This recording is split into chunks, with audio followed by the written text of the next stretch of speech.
Hi Pisces, my name is Audrey Allison. Thank you for joining me. This is an annual tarot spread. It's a 12-card reading on the new moons of January. I wanted to show you a little bit about how I shuffle and incorporate some astrological aspects.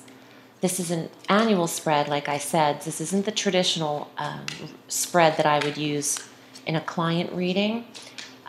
But I wanted to showcase these cards and just show you a little bit about how I do draw. First card, January, you have 8 of Wands reversed.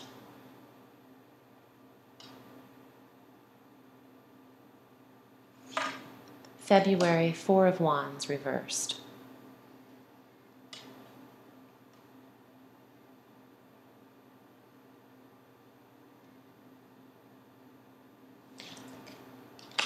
Nine of Cups reversed for March. Excellent. April, here comes the sun.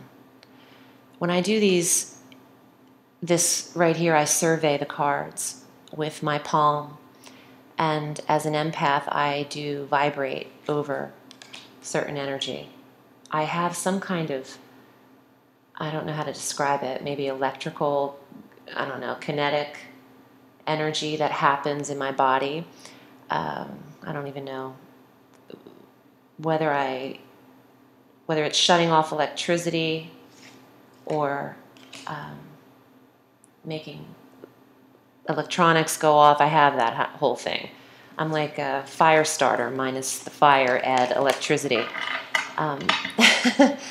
Anyway, that's the vibration I get in my palms when I draw. And sometimes it's very quick. It's like a zap kind of feeling. It's from years and years of practice. I dedicated a year of my life to readings every single day, at every morning. I became one with the decks, with the tarot, one year, 2005. Okay. But I've been reading cards for 25 years, but I dedicated my life to it, actually. Okay, 2 more cards. I'll go over all of them. Pisces. May, you have reversed Justice. June, you have 7 of Wands reversed, 7 of Coins reversed. July, Queen of Rods. August, 8 of Swords reversed. I'm pulling this card as well. Empress. Okay.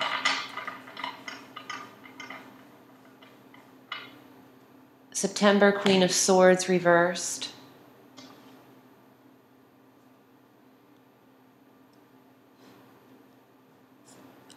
October, the Moon. November, 3 of Cups. December, Knight of Rods reversed.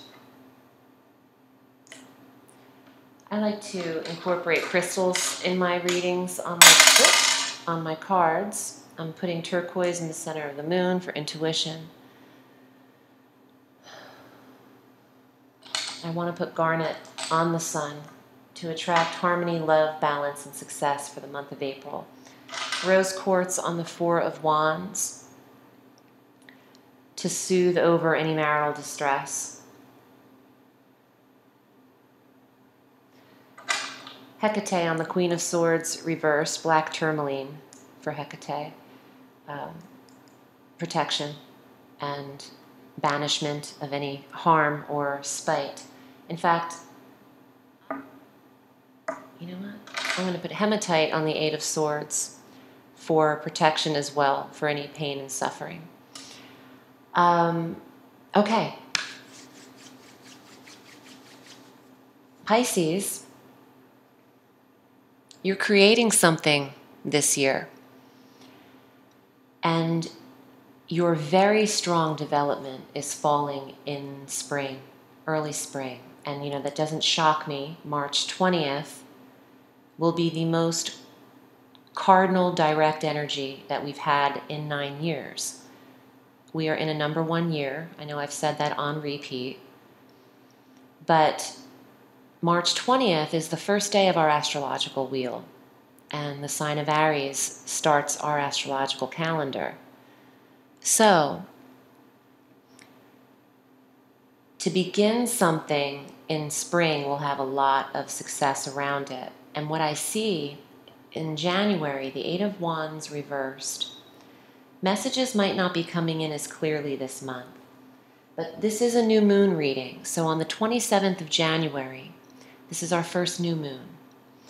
And coming out of our retrograde and the energy of the Jupiter-Uranus opposition, which could lead to frustration before the big break or bountifulness that Jupiter can bring, you have some crisscross messages here, or something that didn't get to you at first, maybe emails, maybe actual attempts at electronic messages. But I feel like something wasn't also communicated in a relationship or a marriage. Let me show you these cards. You can see any symbolism in there that resonates with you. Oh, by the way, I'm sorry. I'm using the Morgan Greer deck by Bill Greer. Yeah, that's what's up. Okay. The Eight of Wands reversed. Messages aren't coming quickly enough. Or something wasn't conveyed in the marriage. And this leads into February, where we have eclipse season. Okay, Pisces? Four of Wands is the bride and groom, the ceremony, the celebration. And on February 10th, we're having a full moon lunar eclipse at 22 degrees of Leo. This is in the 6th house for you of work and routine and health. So make sure that your relationship isn't being impacted by your work stresses or anything that didn't come through or came to an end around the time of the full moon in this sector, because the relationship might be absorbing some of your work stresses, is what I also feel. Now, we have a new moon solar eclipse on the 26th of February at 8 degrees of Pisces in your first house. So, this is why you're a little upside down. You're being eclipsed by the end of February. And the new moon of February is on the 26th. So, it's going to affect some kind of connection or maybe celebration or perhaps your birthday. This energy has you on tilt a little bit, Pisces, so treat February pretty tenderly. It's fascinating how that works, because I didn't realize the new moon on the 26th would be connected so much with relationship, is what I'm trying to say. When I think of first house eclipses, I think of the mind a lot. I think of being eclipsed, the body being eclipsed, but it obviously can affect who you are entangled with. Now in March, first of all, Nine of Cups reversed really is no different than Nine of Cups upright, depending on cards that surround it. You have the sun going forward. Your wish can be granted. I feel like it's taken you a minute to get wish fulfillment, though, and obviously going into the first quarter by March. In fact, I'm putting him just like this for a little bit, giving him a little praise, and I'm giving him some amethyst here for protection. And I feel like in March, the new moon, the 27th of March, has this culmination in the first quarter of what didn't get translated, what message needed to come through here, what can salvage relationship, what can repair the eclipse energy, wish fulfillment. Now look at this. April, the sun, complete success, the card of marriage. I'm going to show you this. How sweet. Very connected energy. Soulmate, happiness, success, goal fruition. In April, our new moon on the 26th can carry happiness with it for you. I love these two cards together, even reversed. Nine of Cups is a blessings card, even reversed, especially depending on where it falls. Now, sometimes if this were reversed, surrounded by Ten of Swords, Seven of Swords, and maybe a Knight, I'd say no, your message is not coming through. But this is not negative energy. I feel like, well, on April 9th, we're having a Mercury retrograde. And this year, Pisces, we're getting 3, not 4. We're getting as many as we're supposed to have. Mercury retrogrades in this energy of the sun. So even in the retrograde, you're protected. At least retrograde in your communication sector, but back into your financial sector. So there's just a review here.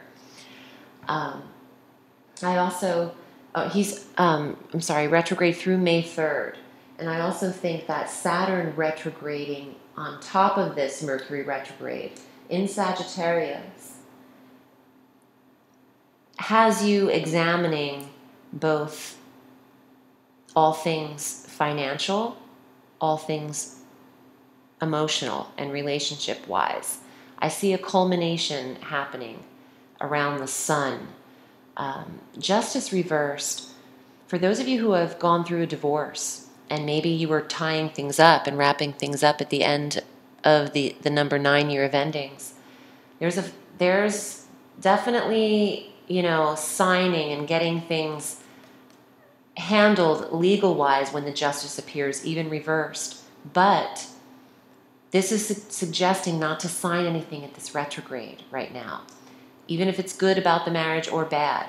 And the retrograde will be from April 9 through this May energy of the 3rd, clearing his shadow on the 20th. So this suggests don't sign stuff yet in May, Pisces. Keep legal things on hold. You can push through, but just not that month.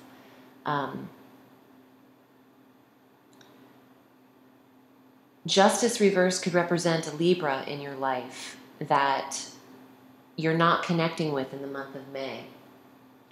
And the new moon in May falls on the 25th. And this Gemini energy can see some kind of duality. The scales has 2 scales and Gemini has the duality in it. So you could be weighing pros and cons around that new moon. Don't take a lot of action, at least until the Mercury goes direct after the 3rd of May, and possibly if you can hold off until the 20th or so. Going into June, the 7 of Coins reversed. Here's what it looks like upright. I don't know if I showed you Justice as well. Here.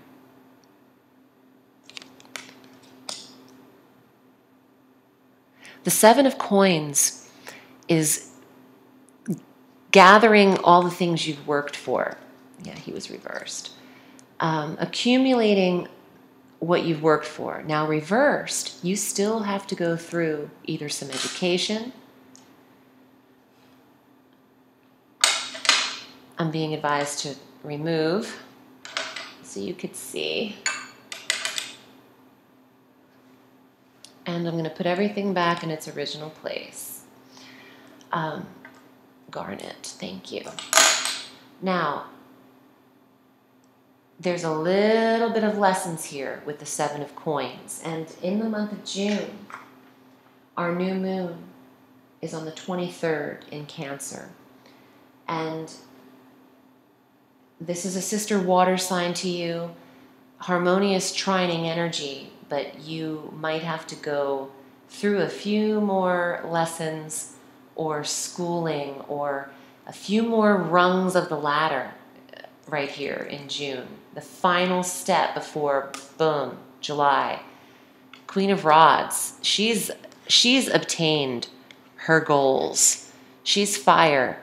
She's energy. She's action. She's direct. She has manifested. She is manifestation. And right, coming through halfway of the year in June here,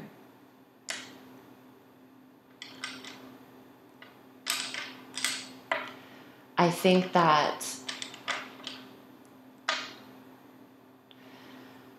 you have accomplished something with the Queen of Rods. And this could also represent strongly a fire sign woman in your life, Aries, Leo, Sagittarius.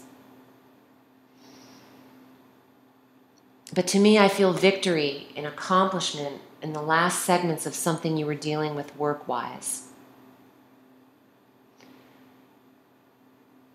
Now, let's talk about August and September, because this is a little bit of drama. Although 8 of Swords reversed is coming out of imprisonment, bondage, feeling trapped. It's getting out of this. So perhaps this, what you've worked on in the last energies of June, manifesting in July, and the time of the new moon of July is that 23rd. August energy, the 8 of Swords. Maybe you're not feeling as restricted and stifled for August. The new moon is a solar eclipse. We're having eclipse energy here. So this is shaking things up. August is a groundbreaking kind of time. And we're also having a Mercury retrograde, which is ruled by swords because it's mercurial, it's mental, it's thoughts, it's the mind in reverse. Look at that. Absolutely, Mercury retrograde. And Queen of Swords, governed by Mercury, Geminis, coming out of this whole retrograde experience. Let me go over the dates. On the 7th of August here, we have a full moon eclipse at 15 degrees of Aquarius in air, which is swords.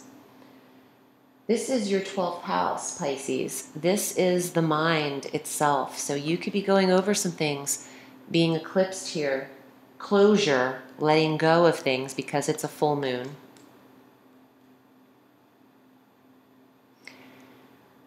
Also, Mercury retrograding at 11 degrees of Virgo, also ruled by Mercury, that sign, representing swords, although Virgo is earth, but the mind aspect is connected. Mercury retrogrades in Virgo on the 12th of August through the 5th of September here, which is why you have 2 swords reversed through that retrograde. Is that not, I mean, you can't really make it up. I love it. I love how it makes sense. And how it can apply. So, this retrograde applies to you in the 7th and 6th house. 6th house here, 7th house here, and here. So you're reviewing relationship. You are analyzing any past strifes. You're learning to release them at the time of the full moon eclipse in this period on the 7th. Then we have our new moon solar eclipse on the 21st of August at 28 degrees of Leo in the 6th house. What was taken away here or worked on, and it's now replenished because you're being eclipsed with new energy in the same area that was also eclipsed here in February. This is a replenishment energy coming through in the form of health, well-being, prosperity, daily work, and diet, health, and commitment. September, here's also eclipse energy together when you want to see the moon. in an eclipse with an air sign next to the swords. Here it is. Boom, boom, boom. I want to take these off so you can see. Thank you. Okay, the moon. Pisces, this is your card also, baby. So we are in October, and then we have the card that represents you. But in alignment as a series of chronological time, this is eclipse energy right there. And it's also retrograde of Mercury, these two cards. So it's just really in sync, and I love it. Psychic ability, emotional connection, well-being. Actually, I'm drawn to say well-being. It's not really about well-being, but I'm drawn to say that because coming out of this kind of a upward, upsetting, upside-down time in August, where it's like internally processing, you'll maybe be able to express what you've been working on inside when the moon shows up here in October. And maybe you're expressing it in November to these people. 3 of Cups, friends, connections, social connections, support, trust. Very strong intuition in the month of October, Pisces. Trust your gut in that month. November sees you, I see a lot of connections in November. Clients, even travel, although this isn't a travel card. I see things working out for you more when these two cards together. It's like justice is pointing down to these relationships, that there is redemption here in some of your relationships. Connections with people. Now, the Knight of Rods in December reversed tells me one thing. You're starting with Rods reversed, you're ending with Rods reversed. This is complete.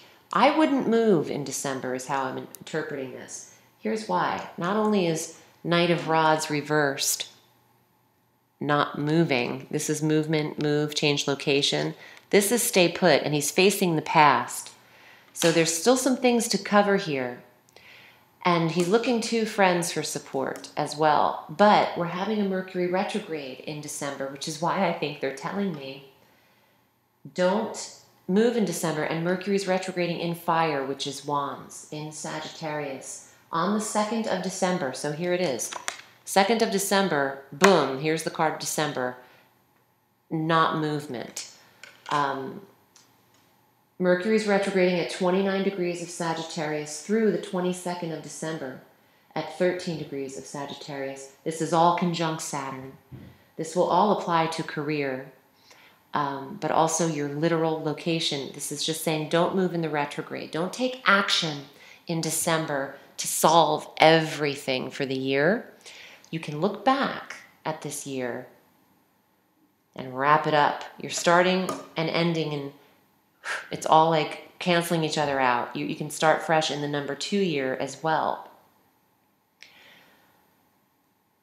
Look at that. The sun and the moon on top of each other. The sun and the moon opposite each other. That is the eclipse. So, that is what an eclipse is. The full moon. Lunar eclipse. So Leo, in the sign of Leo, and in Aquarius, this opposition. Oh, I understand what they're saying. Amazing. Okay, so the struggle internally in your 12th house versus the 6th house of work and how you're giving your energy.